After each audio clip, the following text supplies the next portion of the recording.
गुरुर्ब्रह्मा गुरुर्विष्णु गुरुर्देवो महेश्वरः गुरु साक्षात् परब्रह्मा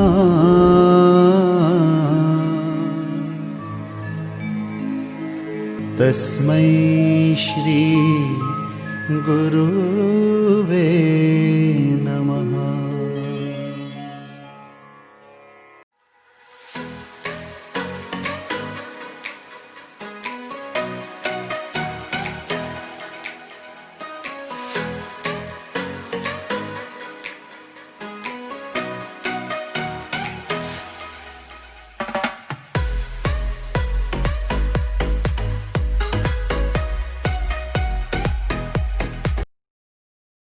Hello everyone, welcoming you all on today's online session for Statistics Standard 11, Chapter number 5, that is Skewness of a Frequency Distribution.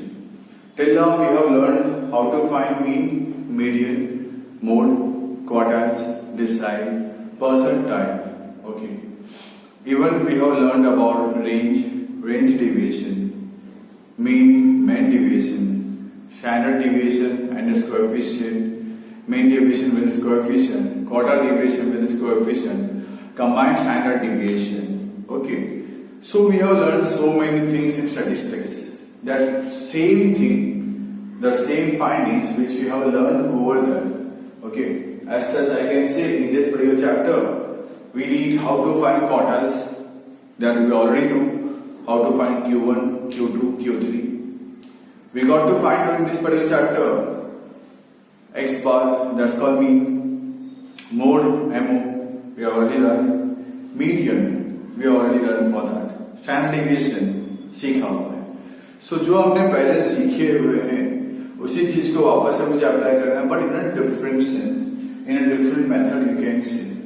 So in this case हम सारे सम नहीं करेंगे. Even if you feel like कि मुझे रेफर करना है तो previous class के lectures आप रेफर कर लें. If you are not able to find median or mean or mode, तो mean, median, mode की हमने पहले lectures में अपलोड किए हुए. Go through that and based on that try करें mean, median, mode find करने. If you are not able to find standard deviation, पूरा वीडियो है standard deviations का, go through it. Okay, so आपके लिए भी easy होगा और मेरे लिए भी काफी easy होगा. One and the same thing again and again repeat करवाना.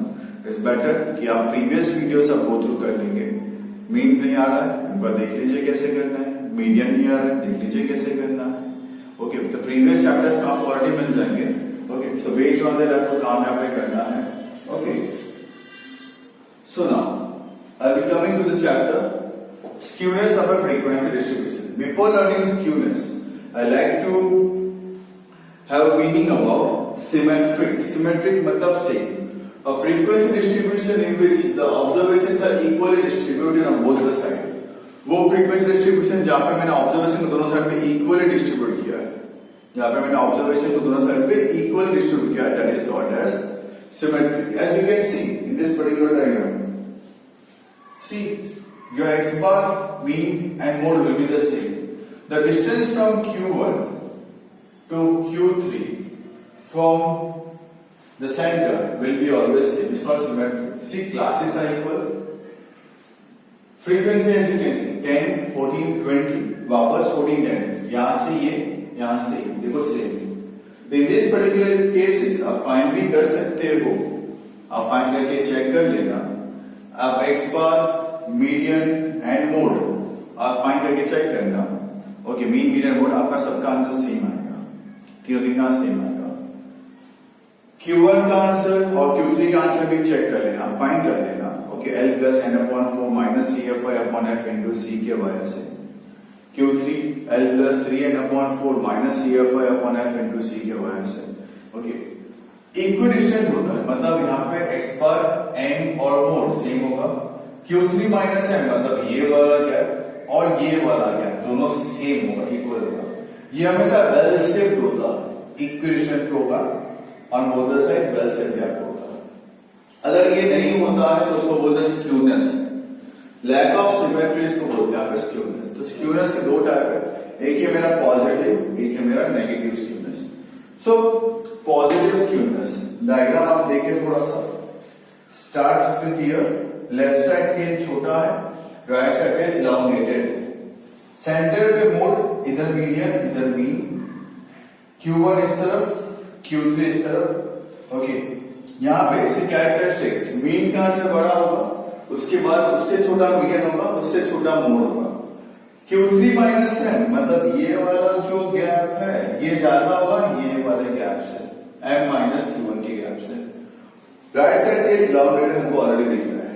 नेगेटिव स्क्यूनेस इसका उल्टा, left side tail elongated, right side वाला छोटा वाला, एक्स बार से छोटा, उससे बड़ा मीडियन, उससे बड़ा मोड। Q3 माइनस M का गैप छोटा होगा as compare to M minus Q1 का गैप, और लेफ्ट हैंड साइड पे इलॉन्गेटेड होता है। तो स्क्यूनेस फाइंड करने के हमें दो मेथड है, one is by Karl Pearson and other is by Bowley. One is by Karl Pearson, other is by Bowley's method. Okay, so Karl Pearson method skewness, SK skewness, x bar minus mode, that's called skewness. Skewness find करना है तो formula is x bar minus mode. If you want to find coefficient of skewness, that represented by J, represented by J, coefficient of skewness, the formula for it is x bar minus mode upon S, x bar minus mode upon S. अगर आप ये formula से find करते coefficient तो आपका answer आएगा -1 से लेके +1 के अंदर। यहाँ पे मोड फाइंड करना पॉसिबल है। मोड कब फाइंड करना पॉसिबल है, जब क्लास टाइम सेम होता है, हाईएस्ट फ्रीक्वेंसी एक ही होती है तो मोड फाइंड करना पॉसिबल है। ठीक है, अगर फ्रीक्वेंसी हाईएस्ट वाले रिपीटेड होती है तो मोड फाइंड करना पॉसिबल नहीं है। क्लास टाइम अनइक्वल है, मोड फाइंड करना पॉसिबल नहीं है। अगर मोड फाइंड करना पॉसिबल नहीं है तो हमने क्या था empirical formula z equal to मतलब mo equal to 3m minus 2x bar. In that particular cases skewness find करने के लिए 3 bracket x bar minus medium, okay mode तो पॉसिबल नहीं, 3 bracket x bar minus medium for skewness. Coefficient find करने के लिए 3 x bar minus m मतलब स्क्यूनेस का आंसर है वो ऊपर, अपॉन s मतलब स्टैंडर्ड डेविएशन, अपॉन s मतलब स्टैंडर्ड डेविएशन। अगर इस फार्मूला से करना पड़ता है तो answer will be from -3 to +3, answer will be from -3 to +3। Okay, ये मेरा Karl Pearson's method, Karl Pearson's method. Coming to Bowley's method, coming to Bowley's method. Okay, तो फाइंडिंग स्क्यूनेस, बाउली डिपेंड करता है क्वार्टाइल्स के ऊपर, बाउली depend करता है क्वार्टाइल्स के ऊपर। ओके, Q3 माइनस m ये डिटर्मिनेशन ऑफ फार्मूला है, कहां से फार्मूला बनी है, Q3 minus m minus m minus Q1। Karl Pearson इसके ऊपर डिपेंड करता है। ओके, बाउली's इसके ऊपर डिपेंड करता है। Q3 minus m bracket minus m minus Q1, bracket open करें तो Q3 minus m minus minus plus Q1, so minus m minus Q1, तो क्या लिखा Q3 plus Q1 minus Q1, ये आ गया कोएफिशिएंट, ये आ गया स्क्यूनेस।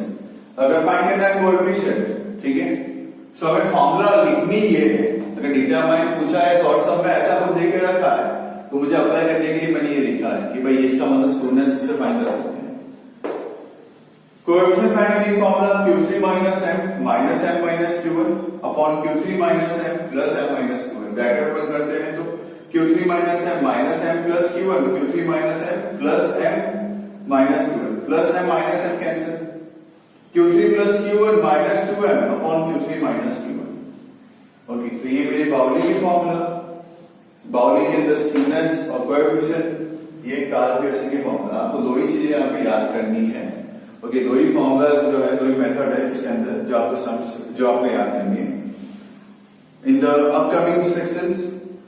ठीक है, मैं पहले आपको बता दूंगा इलस्ट्रेशंस कैसे मैंने सॉल्व यहाँ पे करनी है। Based on the illustrations I will be helping you out in solving the sums of exercise 5.1 5.2 and further. Okay, I hope so आपको already mean median mode find करना ऑलरेडी आता ही है। आई डोंट थिंक सो मुझे वापस से board पे आपको mean median mode quartile result standard deviation quartiles standard find करके दिखाने की जरूरत है। जैसे मैंने आपको पहले ही बताया, refer the videos before hand जो मैंने आपको दिए हैं ऑलरेडी, मीन मीडियन मोड के स्टैंडर्ड डेविएशन के क्वार्टाइल्स के रिफर कर ले, समझ आ जाएगा। नहीं आए तो इन दैट पर्टिकुलर केसेस आप मुझे व्हाट्सएप पे पर्टिकुलर सम पे सेंड कर देना कि सर मुझे ये सम में ये सम फाइंड करना नहीं आ रहा है, तो आई will be helping out in that. बाकी आपको ऑलरेडी फाइंड करना पूरा आता है, इलस्ट्रेशंस में आपको दिखा दूंगा कैसे आपको सॉल्व करना है। बेस्ड ऑन दैट मैं आपको एक्सरसाइज के भी सब बता दूंगा इन द वीडियोस इटसेल्फ कि कैसे उसको मुझे सॉल्व करना है। ओके, सुनते रहना आराम से और उसको सॉल्व करते रहना। Okay, clear with that? Okay, thank you. Continue करता हूँ with the further videos. Thank you again. Have a nice day. Hello everyone. Welcoming you all on today's online session for Statistics Standard 11th. Now we are into chapter number 5, that is skewness of a frequency distribution. So I request each and every student to sit with notebook, calculator and pen. I will be helping you out in solving the sums. Okay, because in this particular chapter, as I have told you already in the video itself, that we got to find median, mode, mean, standard deviation, quartiles, which we have already found in the earlier chapters. So I think that you know it very well how to find mean, median, mode and quartiles and standard deviation. So without wasting any of your time, okay, so we'll be directly looking into the illustrations. Then while solving the exercise, I'll be helping you out how to solve the sums. So I want you all people to sit with the notebook and calculator. So along with me, you will be solving the sums. Thank you once again. Hello everyone, welcoming you all on today's online session for Statistics Standard 11, chapter number 5, skewness of a frequency distribution. Till now we have solved the sum of Karl Pearson's coefficient of skewness, in which we are able to decide whether to find median or to find mode. Okay, now coming to the next part, the final part of this particular chapter, that is Bowley's coefficient of skewness. Bowley's coefficient of skewness basically depend upon the quartiles Q1 and Q3. Okay, if you want to find the skewness, then the formula is Q3 plus Q1 minus 2m. And if they have asked to find coefficient of skewness, then we got to find Q3 plus Q1 minus 2m upon Q3 minus Q1. How the formula is being determined, I have already solved it in the board itself and I have shown it to you. Okay, quartiles we have already seen how to find the quartiles in chapter number 3. Okay, now measure of standard tendency, in that we have already seen how to find the quartiles Q1 and Q3. Still, again I am repeating over here. So illustration number 12. The data about rainfall at a place in a month during monsoon are obtained as follows. Find the skewness and coefficient of skewness using Bowley's method. You are given with xi, you are given with fi. जो आपको xi fi दिया है, you already know. आपको CFI find करना पड़ता है. Okay, तो CFI find किया हमने यहाँ पे. फ्रीक्वेंसी को 1 by 1 ऐड करते हुए फिर जब फ्रीक्वेंसी CFI फाइंड करना आता है, देन Q1 की formula n+1/4th observation. So total of n is 31. 31 plus 1/4, that is 32/4 is 8th observation. CFI में चेक करो 8 किसके अंदर आता है, पहले में 8 आ गया, that is 5. Q1 का आंसर 5. मीडियन का answer n+1/2 observation, 31 plus 1/2, that is 32/2 is 16th observation. CFI में चेक करते हैं 16 कहाँ पे आएगा, 18 के अंदर, तो your QM is 6. Q3 equal to 3n+1/4th observations. 3 into 31 plus 1/4th observation, 3 into 8 observation, that is 24th observation. 24 observations आएगा मेरे यहाँ पे 26 के अंदर, तो my Q3 is 13. तो एक बार मुझे Q1, M और Q3 मिल गया. Put up in the formula for skewness, Q3 plus Q1 minus 2m, 13 plus 5 minus 2 into 6. 2 6 are 12, 13 plus 5 18, 18 minus 12 is 6. Then coefficient of skewness, Q3 plus Q1 minus 2m upon Q3 minus Q1. So 13 plus 5 minus 2 into 6 upon 13 minus 5. ठीक से formula में apply करना है, you got to find the answer. Even अगर बोलता जाता है यहाँ पे इंटरप्रेट करने के लिए, तो it is a positive skewness. Okay ना. Number 13, illustration number 13. The frequency distribution of number of checks received per day for cleaning of 5 branches of a bank on 100 days in the year 2014 is as follows. Find the coefficient of skewness by Bowley's method using this definition. Okay, तो आपको class दिया है, frequency दिया है, simple आपको एक ही column बनाना है क्वार्टल्स के लिए तो या मीडियन के लिए, दैट इज CFI. फ्रीक्वेंसी को प्लस करते हुए कि हमने CFI ड्रॉ किया, टोटल ऑफ n इज 100. अब क्लासेस दिया है तो Q1 equal to L plus n/4 minus CFI upon F into C. So first of all आपको n/4th ऑब्जर्वेशन फाइंड करना है, that is 100/4 is 25th observation. 25th observation के लिए class आएगी 400 to 599, तो लोअर लिमिट आएगा 399.5. n/4 is 25. CFI आपकी आएगी 23. फ्रीक्वेंसी आएगी 17 एंड क्लास आएगा आपका, क्लास लेंथ है आपका 200. सो Q1 के फॉर्मूला में प्लेसमेंट किया मैंने वैल्यूज़, तो I got the answer for Q1 as 423.0294 मतलब 03. Then median L plus N upon 2 minus CFI upon F into C. Median find किया, एन अपॉन 2 मतलब 50th ऑब्जर्वेशन. 50th ऑब्जर्वेशन आएगा 82 के अंदर. सो माई क्लास इज 600 से लेके 799. Lower limit आएगा 599.5. N upon 250, CFI 40, frequency 42, our class length is 200. Putting the values into the formula, I find got the answer for median 647.119 मतलब 12. Q3 L plus 3n upon 4 minus CFI upon F into C. पहले 3n upon 4 fine किया तो 75th observation आता है 82 के अंदर. ये भी सेम क्लास 600 to 799 मतलब 599.5 is my L. 3n by 4 is 75, CF is 40, F is 42 and C is 200. So we're putting the values into the formula, I got the answer for Q3.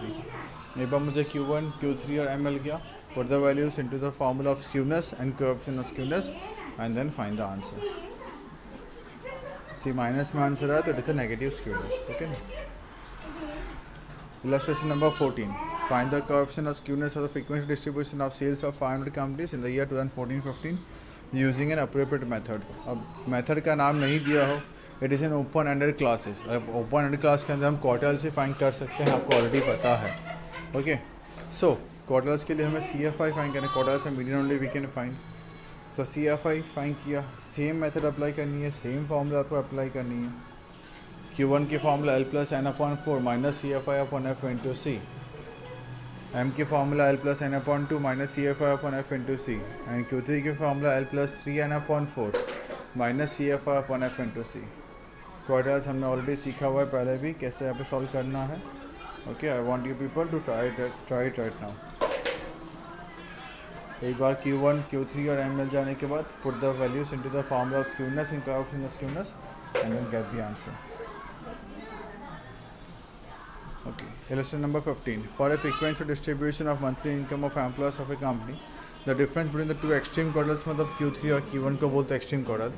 Difference मतलब minus, तो Q3 minus Q1 का answer है 50 and some मतलब Q3 plus Q1 का answer है 218 और median आपको दिया 112. वैल्यूज आपको देखे रखिए, सिर्फ आपको कोएफिशिएंट की फार्मूला पुटअप करके उसमें वैल्यूज पुटअप करनी है. Number 16. Mode of A symmetric frequent distribution is 84 मतलब MO दिया है आपको 84. फर्स्ट क्वार्टर दिया है 68 एंड थर्ड क्वार्टर आपको फाइन करना है. अब सिमेट्रिक का मतलब मीन मीडियन मोड सेम यहाँ पे होता है, मतलब आपका मीडियन भी 84 है वीकेंड से. Q1 आपको दिया 68. J का आंसर पता नहीं है मतलब दिया है सिमेट्रिक नहीं. सिमेट्रिक मतलब कोएफिशिएंट स्क्यूनेस 0 होगा. तो Q3 plus Q1 minus 2M upon Q3 minus Q1. तो Q3 पता नहीं है, Q1 पता है 68 minus 2 into 84 upon Q3 minus 68. Q3 minus 68 को 0 से मल्टीप्लाई कर तो 0 हो जाएगा वो तो. Is equal to Q3 plus 68 minus 168. 68 minus 168 मतलब माइनस 100. माइनस 100 उस तरफ क्या लेफ्ट साइड पे तो हो गया 100. तो Q3 का आंसर आ गया मेरा पे 100. The following information is available about marks in a subject obtained by the students of a school in annual examination. 25% students have scored less than 28 marks. 25% students less than दिया मतलब ये Q1 आपको दिया है 28. 75% students have scored less than 47 मतलब ये Q3 आपको दिया है 47. कोएफिशिएंट ऑफ स्क्यूनेस दिया तुमको 0.4, हमें मीडियन फाइंड करना है. ओके, तो J equal to Q3 plus Q1 minus 2M upon Q3 minus Q1. तो J 0.4 दे के रखा है. Q3 47 plus 28 minus 2 into M अपन 47 माइनस 28. 47 माइनस 20 मतलब 19. 19 को 0.4 से मल्टीप्लाई किया, cross multiply equal to 75 minus 2M. 0.4 into 19 is 7.6 equal to 75 minus 2M. Minus 2M left side पे आया, 7.6 राइट साइड पे आया, तो 2M equal to 67.4. M equal to 33.7 marks. Okay,